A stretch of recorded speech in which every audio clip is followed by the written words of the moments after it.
بسم الله الرحمن الرحيم تبارك الذي بيده الملك وهو على كل شيء قدير الذي خلق الموت والحياة ليبلوكم أيكم أحسن عملا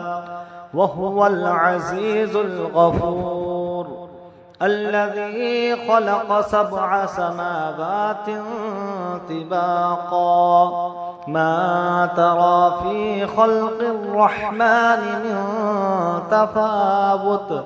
فارجع البصر هل ترى من فطور ثم ارجع البصر كرتين ينقلب إليك البصر خاسئا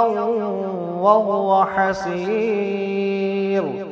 ولقد زينا السماء الدنيا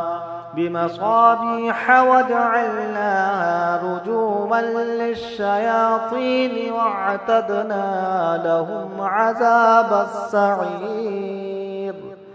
وللذين كفروا بربهم عذاب جهنم وبئس المصير إذا ألقوا فيها سمعوا لها شهيقا وهي تفور تكاد تميز من الغيظ فلما ألقي فيها فوج سألهم خزنتها ألم يأتكم نذير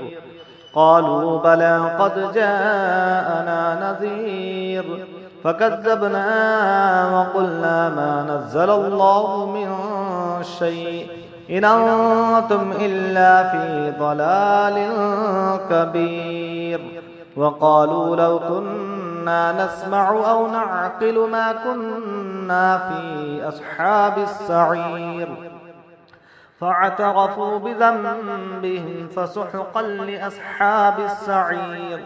إن الذين يخشون ربهم بالغيب لهم مغفرة وأجر كبير